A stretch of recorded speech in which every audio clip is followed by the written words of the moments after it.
Good morning అందరికీ. కుక్కీ ధర్మస్థలంలో కుక్కీకి బస్ ఎక్కేసాము. ప్రైవేట్ ట్రావెల్స్ ఎక్కాము. ప్రైవేట్ ట్రావెల్సే బాగుంది కూర్చోడానికి, దేనికైనా కూడా.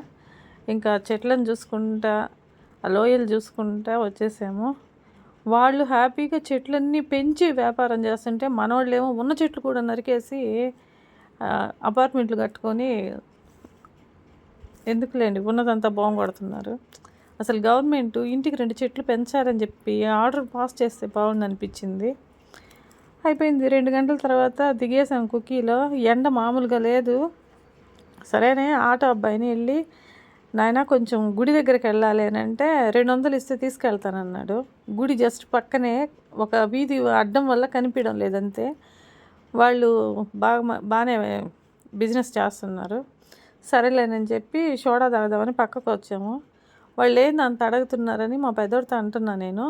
ఇంత లోపల ఒక 70 సంవత్సరాలు ఉంటాయి. అతను వచ్చేసి వాళ్ళు ఏమన్నారు, మీరేమన్నారు అని అన్నాడు. అంతే. సడన్గా వెనక్కి తిరిగి చూసాము. ఎవరబ్బా ఇక్కడ తెలుగు మాతో మాట్లాడుతున్నది అని చెప్పి. ఆయనకు ఒక 70 సంవత్సరాలు ఉంటాయి, పెద్ద ఆయన. ఆయన పేరు సుందర్ అంట. ఆయన చెన్నైలో ఉంటాడంట. ఏదో దర్శనానికి వచ్చాను అని చెప్పాడు.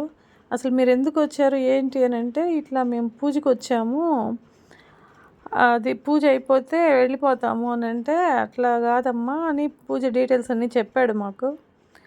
మీరు మార్నింగ్ పూజ అయితే ఇప్పుడు మీరు టికెట్ తీసుకోవాలి అని చెప్పాడు. ఇంకా నైట్ స్టే అంటే ఇంకా చూసుకోవాలి రూమ్లు ఎక్కడన్నా అనేసరికి, ఉండండి అని చెప్పి ఆటో అతనితో మాట్లాడి హోటల్ మాట్లాడి, తర్వాత హోటల్లో దింపేసి, తర్వాత మళ్ళీ కుమార్ధారాకి తీసుకెళ్ళి మళ్ళీ తీసుకొని వచ్చి హోటల్లో దింపేసి అని చెప్పాడు.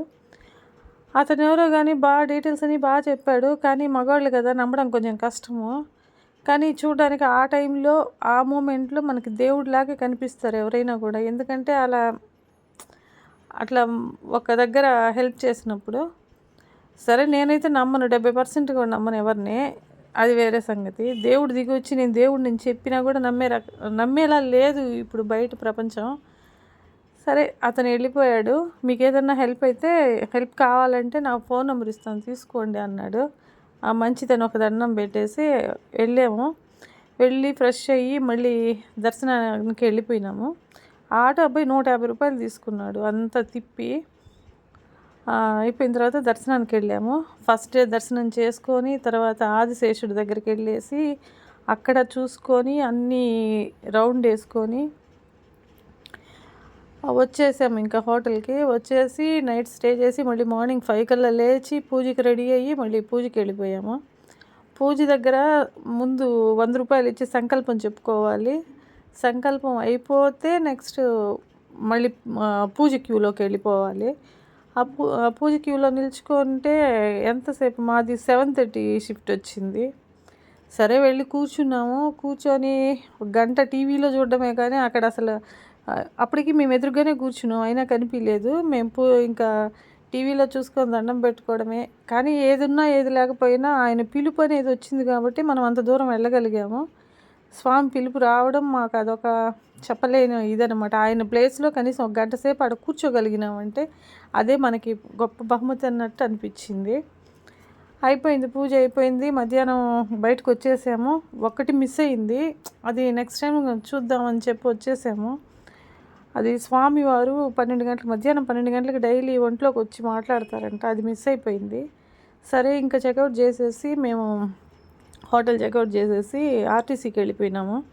ఆడకెళ్తే అమ్మ బస్సులో అవి బెంగళూరు బస్సులు రాను, ఆడవాళ్ళు కొట్టుకోను, ఎక్కను, గందరగోళంగా ఉంది.